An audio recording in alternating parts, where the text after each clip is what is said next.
क्योंकि सड़क पर नमाज अदा करने का सीधा सीधा मतलब ये है कि सड़क जाम हो जाती है और आम लोगों को इससे दिक्कत होती है।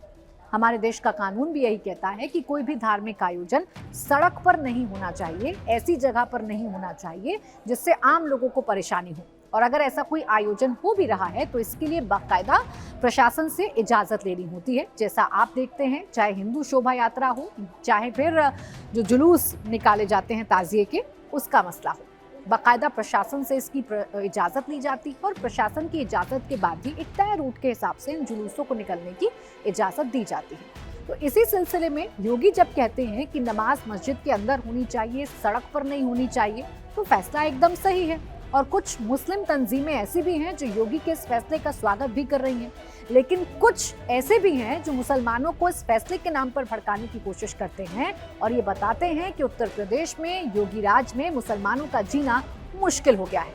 सच्चाई क्या है? ये कानून के मुताबिक है। दूसरा फैसला, जो दूसरी बात है, वो यही कि किसी भी हालत में खुले में नमाज नहीं होगी, सड़कों पर जाम नहीं लगेगा। इस फैसले का सीधा सीधा मतलब यह है कि नमाज मस्जिद के अंदर हो जिससे सड़कों पर जाम ना लगे। नमाजियों की संख्या ज्यादा है तो इसे शिफ्ट में नमाज अदा करनी चाहिए, क्योंकि कुछ मुसलमान वर्ग की तरफ से ये भी कहा जाता है कि भाई बकरीद के दिन नमाज मस्जिदों में अदा की जाती है, संख्या ज़्यादा हो जाती है और जब नमाज का एक तय वक्त होता है उसके मुताबिक अगर हम मस्जिद के अंदर हैं और जगह नहीं है तो हमारे पास विकल्प यही है कि हम सड़क पर नमाज पढ़ें। तो इसके लिए भी उपाय योगी ने सुझाया और योगी ने कहा कि अगर संख्या ज़्यादा हो रही है तो कोशिश करें कि शिफ्टों में नमाज पढ़ी जाए। एक शिफ्ट में एक निश्चित संख्या में मुस्लिम समाज के लोग पहुंचे, एक शिफ्ट में एक निश्चित संख्या में मुस्लिम समाज के लोग पहुंचे। मतलब ध्यान रखा जाए कि मस्जिद की कैपेसिटी कितनी है, मस्जिद में एक बार में कितने लोग आ सकते हैं, इस हिसाब से शिफ्टें तय कर दी जाए। ये एक तरीका है जो योगी ने सुझाने की कोशिश की है और कहा कि भाई अगर मस्जिदों में जगह नहीं है तो फिर आप क्या करें, आप शिफ्टों में नमाज अदा करें।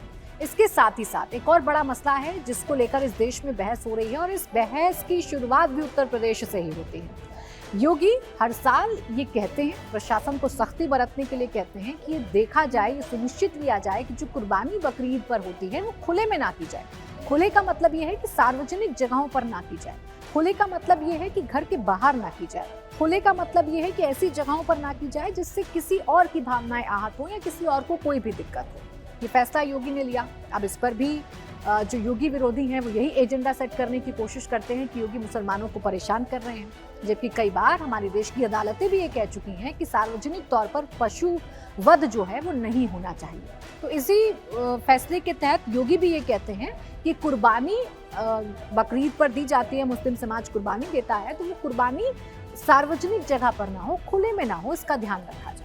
इसके अलावा एक और आदेश है जिसकी सबसे ज्यादा चर्चा इस देश में हो रही है, वो ये कि प्रतिबंधित पशुओं की कुर्बानी नहीं होगी।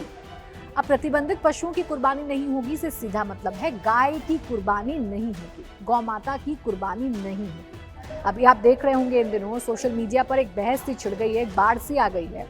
अभी तक वो मुसलमान वर्ग जो इस बात पर अड़ा रहता था कि हम अपने इस्लामिक धर्म के हिसाब से या इस्लामिक मान्यताओं के हिसाब से कुर्बानी देंगे, अब अचानक से उन्होंने गेंद सरकार के पाले में फेंकने की कोशिश की है और ये कहा है कि अगर गाय की कुर्बानी पर इतनी ही आपत्ति है तो गाय को राष्ट्रीय पशु घोषित करके कोई कानून सरकार की तरफ से क्यों नहीं बना दिया जाता है। इसकी शुरुआत मदनी साहब की तरफ से की गई। मदनी साहब ने कहा अपनी तकरीर में, ये कहा कि सरकार अगर चाहती है कि गौ माता की हत्या ना हो या उनकी कुर्बानी ना हो तो आप राष्ट्रीय पशु घोषित कर दीजिए। जबकि राष्ट्रीय पशु घोषित करने के लिए हमारे संविधान में तय मानक हैं, तय नियम हैं। हमारा संविधान भी कहता है कि राष्ट्रीय पशु वो होना चाहिए जो किसी एक संस्कृति, किसी एक धर्म की पहचान ना हो, सार्वजनिक तौर पर यानी कि सर्वमान्य।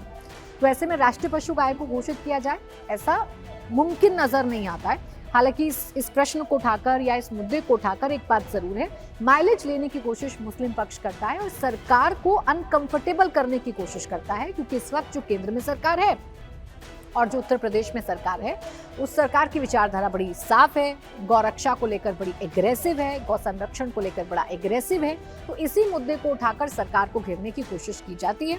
अब हो तो ये भी सकता है कि जो मुस्लिम तंजीमें हैं, जो बड़े बड़े मौलाना हैं, वो मस्जिदों से ऐलान कर दें कि अगर गौ की कुर्बानी की गई या गाय की कुर्बानी की गई तो उस पर सख्त कार्रवाई हमारा ही माशरा करेगा। हो तो ये भी सकता है कि मुसलमानों को ये समझाया जाए कि जिस चीज़ से दूसरे धर्म को नुकसान पहुंचे या दूसरे धर्म के सेंटिमेंट हर्ट हो, वो चीज़ आप खुद ही ना करें। खैर, यहाँ सरकार के पाले में गेंद डालकर एक सरकार को अनकंफर्टेबल करने की कोशिश की जा रही है। इसके साथ ही साथ एक और बड़ी बात है, कुर्बानी के बाद गंदगी ना फैले। कुर्बानी के बाद जहाँ पर भी कुर्बानी हो रही है वहाँ गंदगी ना हो, ये सरकार सुनिश्चित करना चाहती है और ये फैसला भी आपके और हमारे लिए है।